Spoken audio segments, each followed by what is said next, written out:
Welcome to KBcast, the podcast for security executives, interviewing people from around the globe on how organizations can operate smarter and stay safer. Here's Carissa Breen. I caught up with Mandy, and what I really loved about this interview was her being her direct and authentic self. Mandy discusses her experience working as a cybercrime specialist and the types of incidents she comes across in her day-to-day work. Mandy touches on her thoughts about where she believes the industry needs to be when it comes to the evolution of SMBs paying attention to cybersecurity and that no one is exempt. If you're keen to learn more about Mandy and her experience, then please keep on listening. So, Mandy, thank you so much for joining me on our podcast. I know it's been a substantial amount of time, and every guest that I feel like I keep having on, I keep saying that only because that my intention is always there, but I understand that life gets in the way, things get in the way. But I think it's really important that we have this conversation because, one, I like your approach. You are very direct and you are very matter of fact, which I really, really like about you. I'm also a Queenslander myself, so I can relate on that front. And I wanted to talk to you today to talk about some topics that I think are really, really relevant and a few things that have came up for me in terms of people asking me questions. And I wanted to grab your thoughts on it. But before we do that, I'd love to sort of jump into your experience to where you sort of started to what you're doing now. So over to you. Okay, well, yeah, it's kind of weird because, and I think a lot of people that work in cybersecurity and cybercrime stuff, they don't have a straight road to it. It's not like, oh, at 5 years old, I wanted to be something and I just chose that career, because basically a job is a way to get money to pay bills. And so many of my jobs have just been that way. I will take whatever so I can pay bills. So there isn't a strict line in my jobs at all, but I think that everything I've done has given me transferable skills. So I've been a musician, a professional musician. I've been an artist, paid for illustrations. I've been a music teacher. I've worked in customer service. I worked for the Australian government for 20 years in a variety of roles, including things like customer service, complaints resolution, privacy, physical security, data mining, fraud analysis, fraud investigation, digital forensics, incident response, cybercrime intelligence, management roles. So all sorts of diverse roles. But I think that one of the things that I have found mentoring younger people is that they think they will jump into the career of their choice straight from university or straight from school.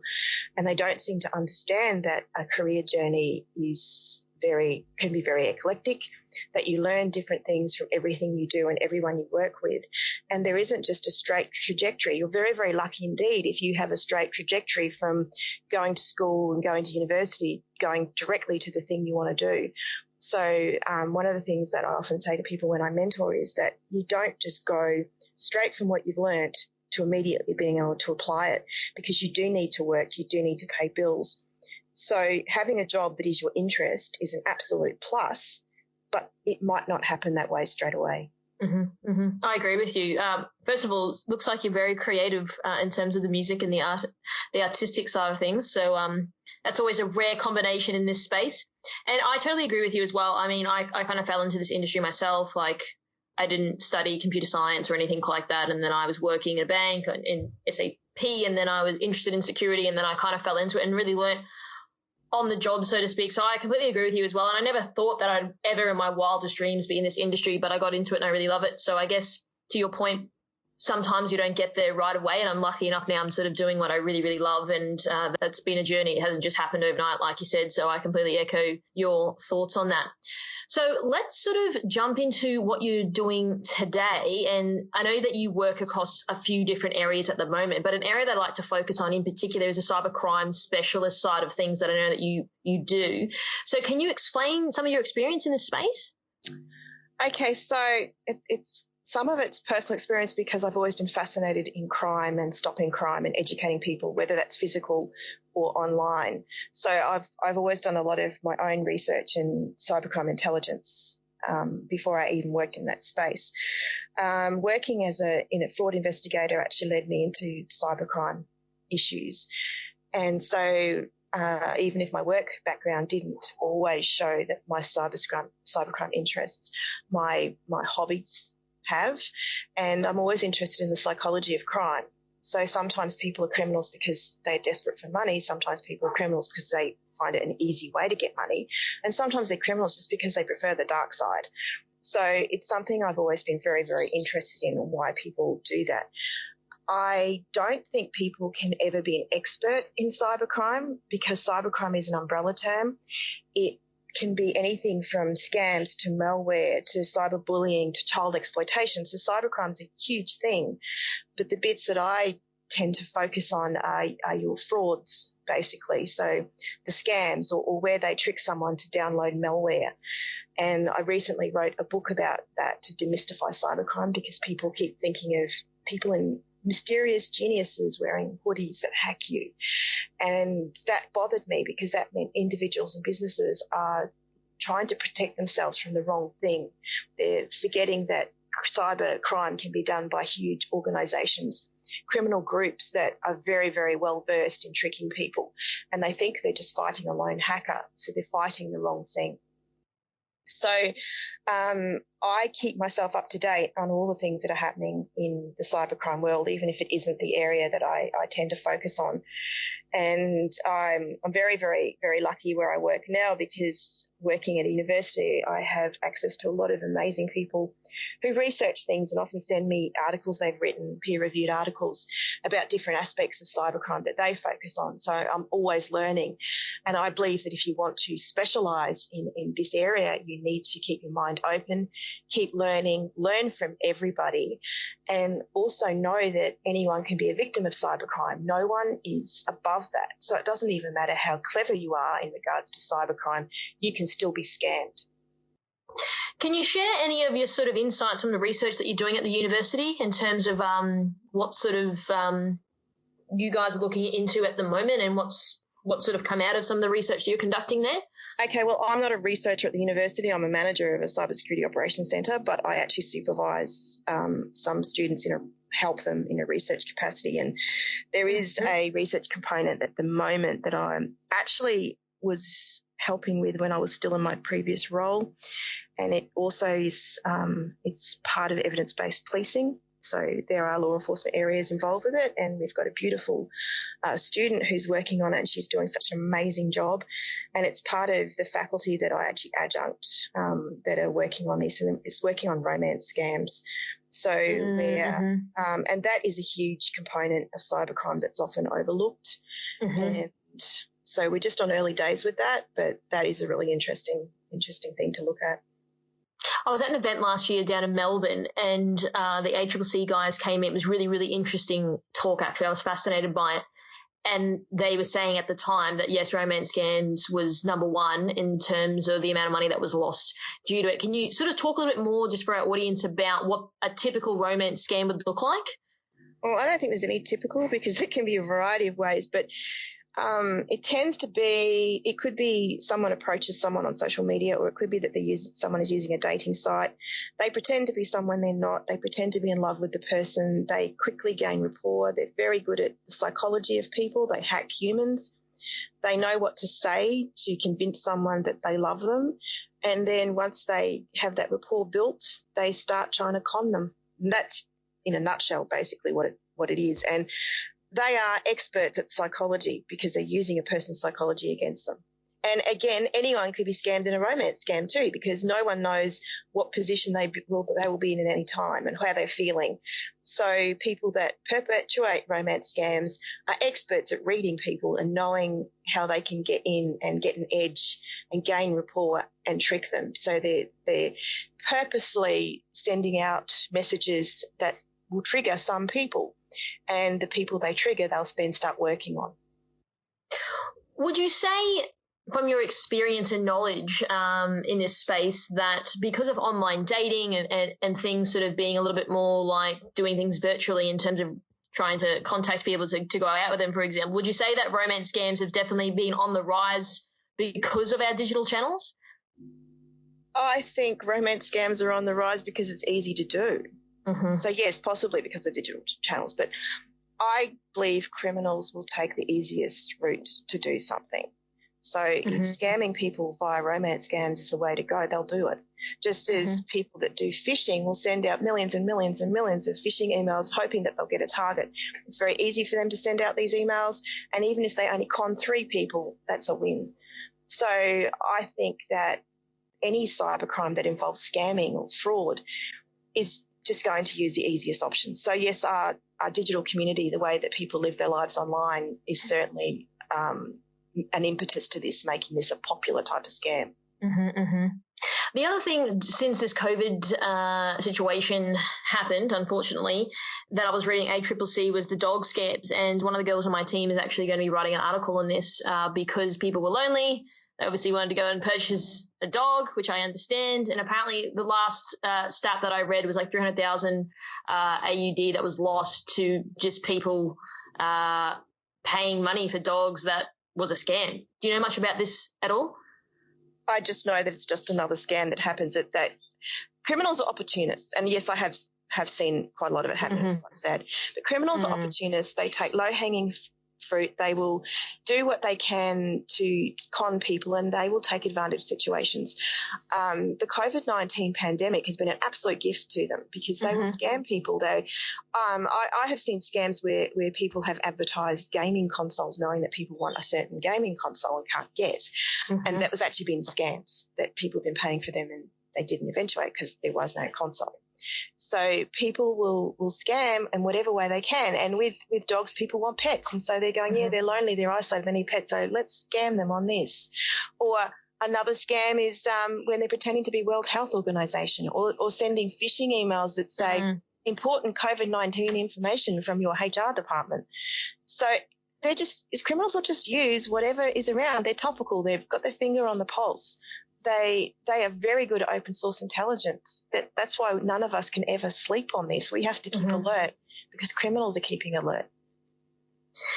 When you and I started talking, I mean, I've seen you online and stuff like that, but I think my initial outreach to you was because someone had contacted me, worked in the recruitment industry. This was a while ago, so I can't remember the specifics of it, but there was something going on in terms of a machine being compromised from memory, and that's how you and I started talking. Now, I don't know what happened with it, but that was one of the reasons why I wanted to get you on here anyway, because I hear a lot of it, and I think that a lot of people come to me to ask these types of questions because I think they feel afraid and they don't know where to turn to. So I'm really keen for you to explain your opinion on this area. And are you really concerned about what's happening out there in terms of businesses? And when I mean businesses, I kind of mean smaller businesses as well, as they don't really know what to do when these sort of situations arise, and they feel incredibly vulnerable and they feel stressed. I can hear it in their voice. And if I can't help them, I try to connect them with people like yourself that can help these people. I'm just really keen to get your thoughts on that area as well in terms of how people are responding to these types of things. Well, I think that more needs to be done to support businesses, specifically the small to medium businesses, because they can't afford to have huge security teams and they can't afford to have forensic experts and things like that. And they also are spending all their time trying to make money because they're a small business. They don't have time to think about the security. And I think more needs to be done, just even from a community perspective, where people who do know things should be helping these people, even if it's for free, just sharing insights and supporting them, because things happen. They don't even realise that something's going to happen. They hear about the cybercrime, they hear about hackers or whatever, and it's not on their radar because they're more concerned about getting their business running and making sure their business is promoted and they're making money because it's their whole livelihood. And I think that the whole concept of cybercrime occurring to them is not something they're even thinking about until it happens. So I feel there needs to be more done to help these people understand that they need to be very wary of cybercrime, even from an individual perspective, because if a criminal wants to get at you and you own a business, they might try and get at you personally first, get your individual information to use that against you in scams. So I would really love to see some way, even a community effort where people can support small to medium enterprises. I know, for example, there is a really good organisation, AusCert, that proratas its membership for people depending on how much money their business makes. And they support all businesses and all sorts of members. And they also have free information on their websites. But the trouble is, do these businesses know that people like AusCert exist, or that there are places they can go to find out information? So I feel it's up to all of us who do know where there's information to make sure it's shared so people know where to go and know who to ask. Yeah, I mean, it's something that I'm sort of seeing myself personally. There was another lady that approached me through someone who referred me to help her, and I actually ended up helping her in the end, but I could just hear it in her voice, and it was incredibly stressed. Social media accounts got hacked and their machine got compromised and whatever else happened, and I talked her through it. And she actually wrote back to me recently and she said, Carissa, thank gosh you helped me. You have no idea the amount of stress that I went through because I felt I couldn't get answers from the internet, and then I was going to all the right channels like ID Care and all these places, but they couldn't really help me. And you actually spent the time to actually help me, and for that I'm really, really grateful. And actually it meant a lot to me because I put myself in her position. I had empathy for her to be like, wow, you must feel that you can't, like, really helpless because there's not a lot of information out there, and how do you filter it and where do you go and who do you trust? And she's not in this space at all, right? So she's not even in IT, and I really felt for her. And I said, you know what, don't worry about it. Let me know if I can help you in the future or anyone else, or if I can refer, and just ensure that you can pay it forward. So perhaps if someone asks you for help, you can help them out. So I'm getting a lot of those requests, and that's why interesting point that you made around the community side of things, because I think a lot of people do come to me because they know I'm in this space, and not specifically because obviously I don't cover everything, but I think I can actually help connect people with the right people like yourself or whoever that can help these people, because I think they just don't know. Yeah, that's right. And if you don't know where to go, you're going to be helpless. I mean, like today, and I actually wrote on LinkedIn, and when I was talking to you and your producer, someone has cloned my account and my Skype account, that someone had attempted to compromise it. I know what to do. So I don't freak. I just go, okay, I'm going to fix it.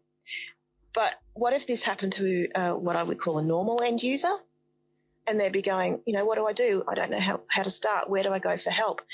And I think that's a problem. That's something that I feel is an obligation and a duty, maybe like noblesse oblige, of anyone that does understand cybercrime and cybersecurity to any extent, to put themselves out there to help other people. Yes, part of it is our paid job, but part of it, I believe that we should be sharing our skills and sharing information where possible to help other people. And I know quite a lot of people like yourself and like a lot of my peers who will do that. They will share information where they can. But the problem is, we only have a small network of people we can share to. We have to keep getting that message out there. And what happens, it tends to be that our network are all people like us anyway. So how do we get the information out to the people who need to know? And that's the hard part. That's a really good point. I mean, that's the whole reason why, or one of the reasons why I wanted to start the KBI brand or business up, is because when you go to security conferences, right, it's like, what is the main issue we have in security? And most people answer security awareness. And I was like, I'm hearing this a lot.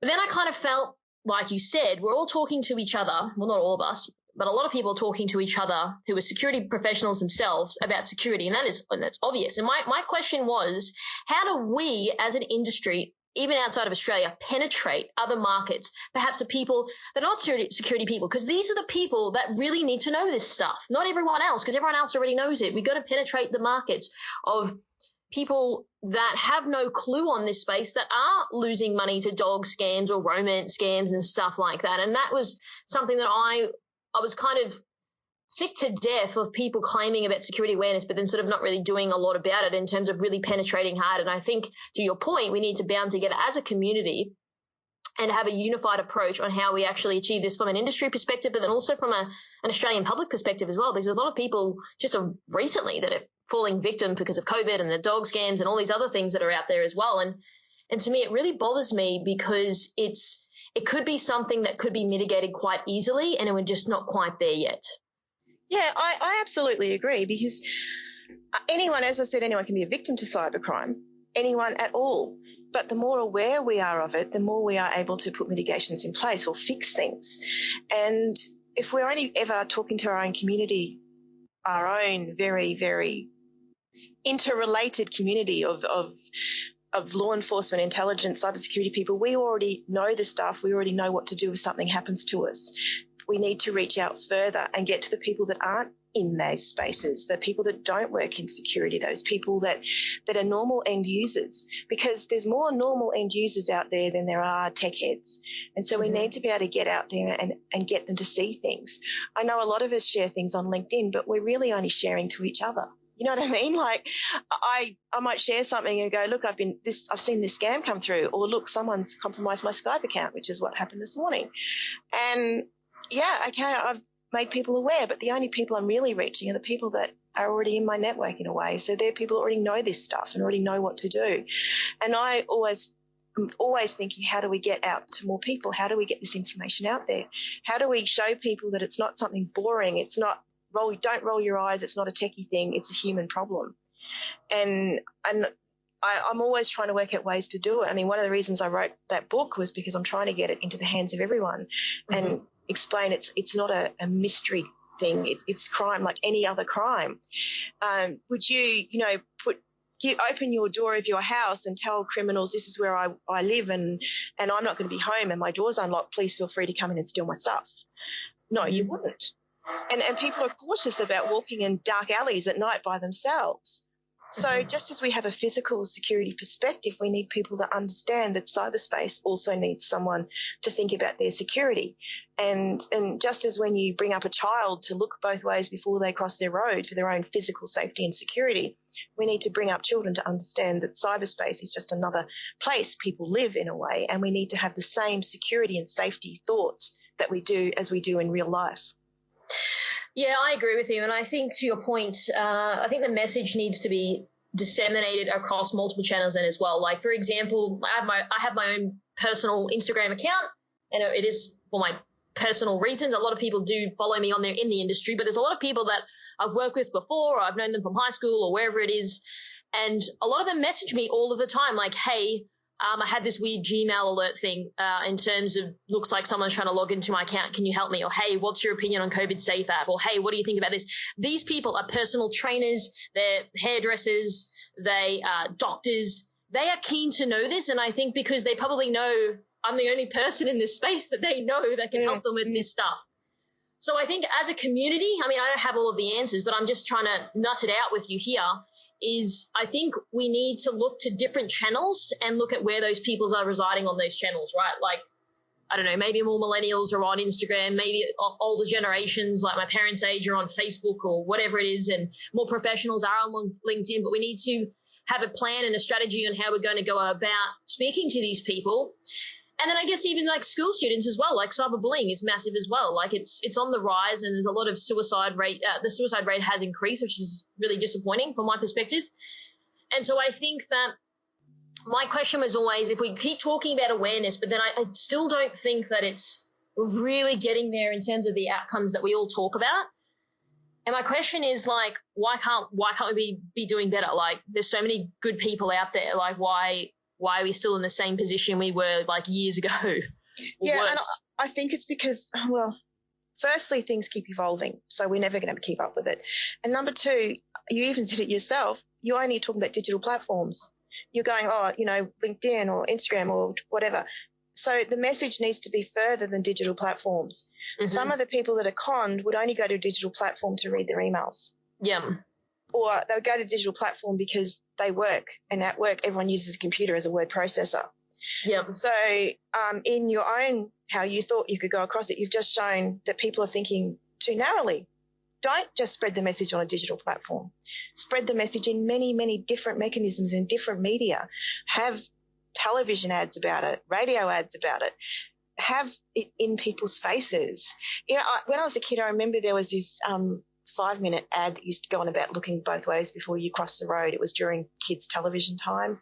And I don't think it was really an advert because I think ABC might have run it, but it used to be about, look both ways before you cross the road. And there was a little song with it. So that was getting children aware of road safety. So I think if you want people to understand cybersecurity and cybercrime and how to keep themselves safe from this kind of thing, we need to look at different media. So you having a podcast is a great media because it's people listening to something. Having something, I have a Twitter account where I often share cybercrime stuff, and the people that follow me are very eclectic. So that's really cool because they reshare it. But what if you're not on Twitter? What if you prefer to read books? What if you prefer to watch TV? So there has to be a variety of ways of doing this. And I agree. Over the years, people keep going, cybercrime awareness, cybersecurity awareness. But they say it and then they try and do the same old way of getting through to people. Yeah, cybercrime evolves all the time, so we have to keep evolving. We are so far behind the criminals, so we have to try and keep at least up with them. We're never going to get ahead of them. And so we have to keep thinking of different ways of getting the message across and all be consistent with messaging and do it across different mechanisms. And even like you're doing, people reach out to you. People reach out to me as well because they see that, you know, I seem to think I know what I'm talking about sometimes. And so they'll reach out to me and go, hey, I got this, I don't know. And this is good because people should ask. I ask, I'll go, I've seen this. Does it look fishy to you? Because you're not going to know everything. But people need to know who they can ask, where they can go for help, and also need to know that they should be asking and need to know what is suspicious because too many people don't suspect things. I have a naturally suspicious personality. I don't trust people. So that's really cool for us because we're not trusting and we're going, well, you know, look into this further. What is this? But a lot of people don't. A lot of people are very kind, generous people that really believe the things when someone approaches them and says, my mum's in hospital, I haven't got a job, and could you send me $10,000? So people are, you know, they're getting hit by this kind of crime, by scams. And how do we make people more aware that things could be a crime, could be a scam, could be fraud? How do we put it in people's heads to question first before they do something? If someone contacts me and asks me for money, I'm going to be questioning it, even if it's someone I know.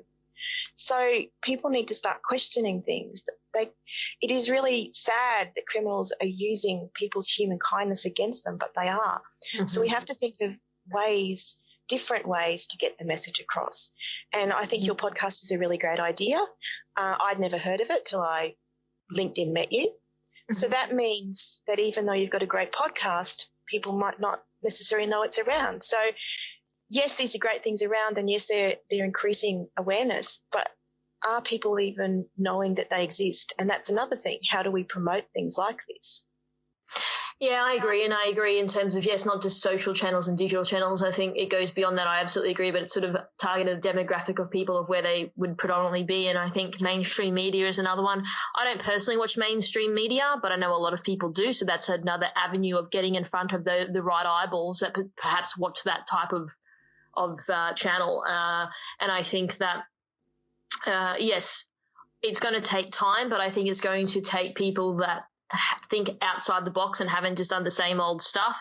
I think, like I said, that was a reason why I was over it, and I wanted to do things differently, and I wanted to bring a modern approach to it and stop boring people with the stock standard stuff. And I think that we're trying to do that. Even we're working on ways to penetrate the message beyond our little industry and beyond digital as well. And I think that takes time, but it also takes sheer sort of dedication and tenacity to really push through that as well.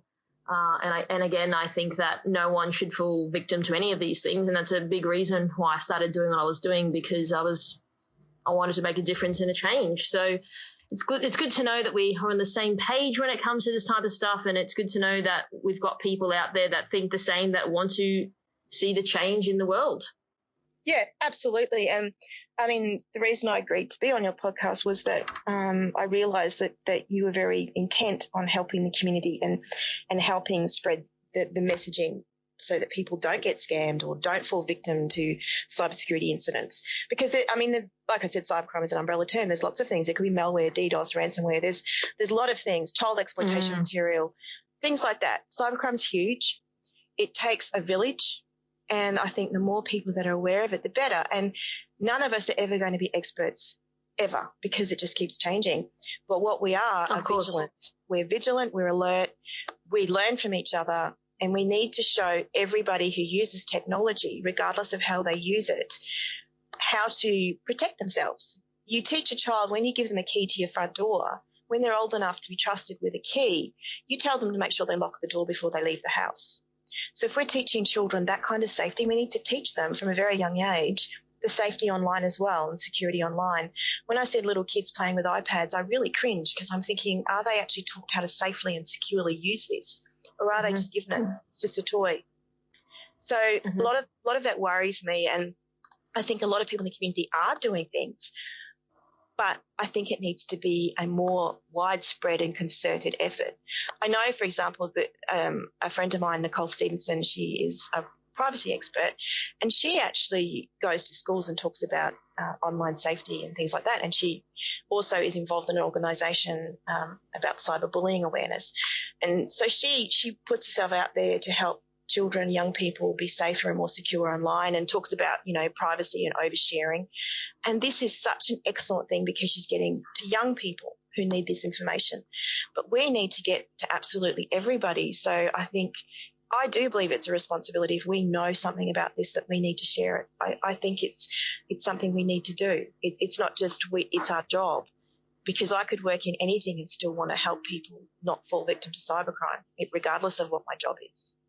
No, I agree. And actually, Nicole was one of our guests on our podcast as well. She was absolutely excellent. So I agree with you. And I think, as I say to people, it's not just about businesses and people that work in IT. It's everyone has social media, everyone has online banking, everyone has a digital footprint out there. So I think that people are naive if they think that they can't potentially be impacted by stuff like this. And even just speaking to some of my friends, the only reason why they have multi-factor or two-factor authentication or anything, or even know about half the stuff, is because of me, because I've drilled it into their brain to be you need to do this. If they have any problems, I feel like I'm their 24/7 help desk, and I don't mind, because I'm glad that they're asking, because I would hate for them to say, hey, I just lost $4,000 because I thought I was buying a cute dog and I don't have one. Exactly. So I don't mind. That what you've raised there is something very important too. People shouldn't be afraid to ask. So it doesn't even matter what you're working in. If you do work in this industry and you're still not sure, ask someone. It never have the shame to ask, is this a scam? Does this look like a scam? Is this phishing? Is this smishing? Never be afraid to ask, because you're not going to be shamed for asking. People want to help. And I will ask someone, does this look like a scam to you? Or someone else who also works in the industry may say to me, I've received this, looks a bit scammy. What do you think? Is this a scam? So never be afraid to ask, and make sure the door is open like you have with your friends and associates. Make sure that you are welcoming to people to ask questions. So if you work in this industry and know stuff, or even if you don't work in this industry but know stuff, make sure that you are open for people to ask you questions, and keep the dialogue really public about this is a scam, or I've seen a scam, or be careful about the cybercrime or cybersecurity incident. But I also like to make sure the message is out there not to victim blame, because it's very easy to victim blame. It is not the victim's fault, it's the criminal's fault. So what do you think moving forward? What are some advice you can share, so if people listening if people are listening to this podcast and think, I might reach out to Mandy, she's got some really good ideas. What do you sort of think at a high level we can do as an industry to help combat a lot of this that's happening out there, and to support people that have been victimized by this type of behavior? What do you sort of think in terms of your ideas moving forward that we should probably start thinking about? Well, like I said, it's ever evolving. And so whatever we do has to be ever evolving.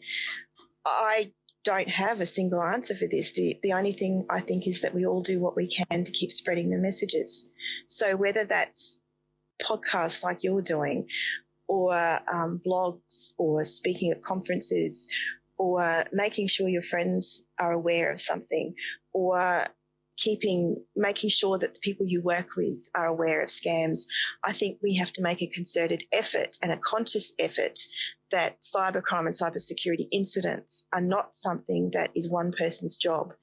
I think that as an industry, we need to keep pushing the message that cybersecurity is everybody's responsibility, because it is. If you use technology, then cybersecurity is your business too, regardless of how techie or not you are. So I think the messaging we need to keep pushing is that if you're using technology in any form, you need to be aware of cybercrime. You need to keep yourself as secure as possible. If you don't know, ask the people that do know.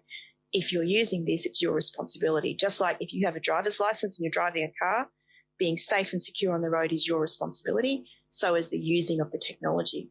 So I think the messaging we should be pushing is all users of technology are responsible for cybersecurity. if you want to know more about it, then ask the people who know. But it's everyone's responsibility, not just the cybersecurity team. Mm-hmm, mm-hmm. Well, Mandy, I've absolutely enjoyed our chat this morning. I think that you and I share a very, very similar perspective, and I'm really grateful that you could come onto our show today to talk honestly about your opinion, thoughts that you want to share, and sort of the evolution that you'd like to see our industry growing into. So I really appreciate your time. If people would love to reach out to you because they've got a question that perhaps I didn't ask you myself, how can they go about doing that? Probably best either messaging me on LinkedIn or direct message on Twitter. So Twitter, it's at EmpressBat, and I have no idea what my LinkedIn is, but I think I gave it to you. So feel free to share it. Awesome. Okay, Mandy. Well, again, thank you so much for your time. I really appreciate it. Thanks again. Thanks, Carissa. Thanks for tuning in. As always, we hope you got some new ideas or ways of thinking from this episode. And remember, you can always reach out to our guests if you do have more questions. Don't forget to subscribe to this podcast, and we always love to hear your feedback. So leave a review on iTunes and we might just give you a shout out on a future episode. You can find me on LinkedIn as well as on @IamCarissaBreen on Twitter and Instagram. And if you'd like to know more about how we help tech companies, check out CarissaBreenIndustries.com. Until next time, stay safer.